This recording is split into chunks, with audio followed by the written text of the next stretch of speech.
สบายดีพี่น้องป้องปายมื้อสุขูสุกคนเด้อคลิปนี้ก็มาพบมาพ้อกับแม่พี่แพรว่าคือเก่าพี่น้องคลิปนี้แม่แพรว่าก็มาเกลือไก่เต้เช้าๆพี่น้องตื่นเช้ามาก็ออกม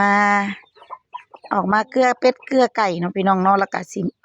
แม่พี่แพรว่าก็สิออกมาเบิ่งพ่อบ้านเพิ่นก่อห้องน้ำพี่น้องเนาะเพิ่นมาพ่อบ้านเพิ่นมาเฮ็ดห้องน้ำได้3-4มื้อแล้วเนาะพี่น้องเนาะหลังจากแม่แพรว่าซื้อ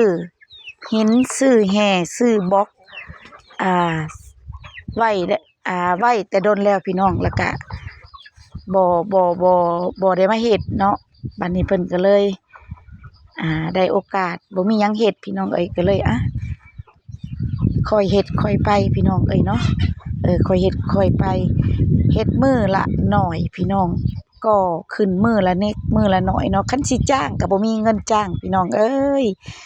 แม่ไผว่าสิพาพี่น้องมาชมมาเบิ่งเด้อพี่น้องเด้อมาเบิ่ง ห้องน้ำพ่อบ้านเพิ่นก่อพี่น้องก็บ่ค่อยงามปานใดเนาะพี่น้องเนาะก็แบบก็บ่ค่อยตรงปานใดเด้พี่น้องเบิ่งก็สิแบบว่าบิดเบี้ยวแหน่จักหน่อยก็บ่เป็นหยังเนาะพี่น้องเนาะก็คันสิจ้างสร้างก็บ่มีเงินพี่น้องเฮ็ดเองเนาะพี่น้องเนาะนี่เบิ่งงบประมาณน้อยพี่น้องงบประมาณบ่มีหลายก็เฮ็ดน้อยๆนี่บล็อกก็แม่ไผว่าคิดว่าสิบ่พอดอกบล็อกนี่สิบ่พอเนาะสิได้ไปซื้อเติมอีกประมาณ100ก้อนพี่น้องประมาณ100ก้อนอยู่ไร่อยู่นาก็จำเป็นต้องได้ใช้ห้องน้ำเด้อพี่น้องเด้อเนาะคันหน้าแล้งก็บ่เป็นหยังหน้าฝนนี่โอ้ยลำบากเข้าดงเข้าป่าพี่น้องนี่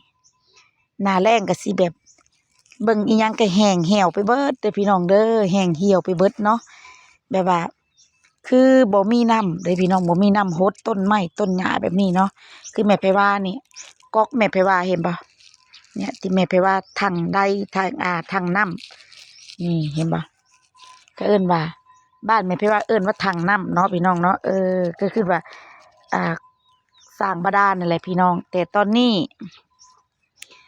ได้ปุ่มได้โป่มอีหยังนี่แหละมันก็ตุยไปแล้วเนาะก็ยังบ่มีงบประมาณสิซื้อลงพี่น้องก็เลยตอนนี้ก็เก็บไว้นี่ก่อนเห็นบ่เอาใดขึ้นเนาะเอาใดขึ้นก็สิเป็นโล่งโจ้งบ่มีใดพี่น้องก็เลยบ่มีน้ำรดเนาะปกตินี่มาตอนเช้าแม่ไผว่าสิมารดต้นไม้ต้นหญ้าแบบนี้ให้มันชื้นให้มันเย็นเนาะ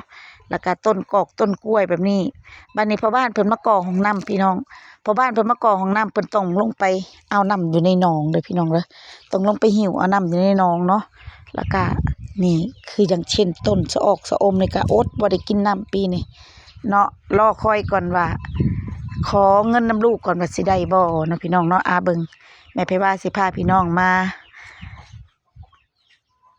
เบิ่งหลายๆอันหลายๆแนวพี่น้อง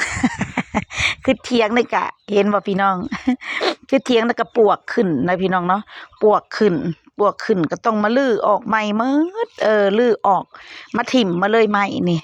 เนาะจะได้ใช้บ่ได้ก็ลื้อถิ่มพี่น้องแล้วก็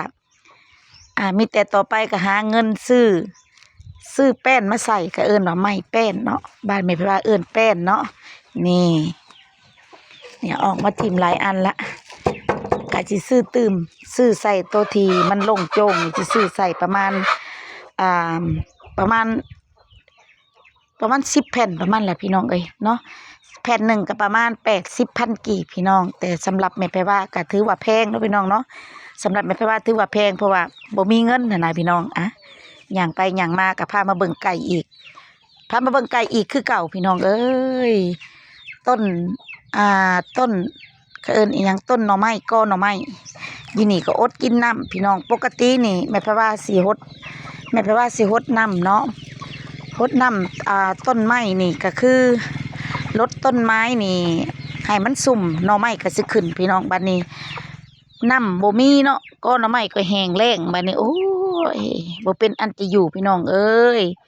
แต่ว่ายังดีแต่ว่าแม่ไผว่าอยู่บ้านแล้วก็ตอนเช้าสิออกมาเกลือเป็ดเกลือไก่เนาะแล้วก็ อ่าออกมาเกลือเป็ดเกลือไก่แล้วแม่ไผว่าก็เข้าไปบ้านขายเครื่องคือเก่าพี่น้องเดี๋ยวหลังจากเมษาเดือนเมษาแม่ไผว่าก็เก็บเครื่องเก็บของออก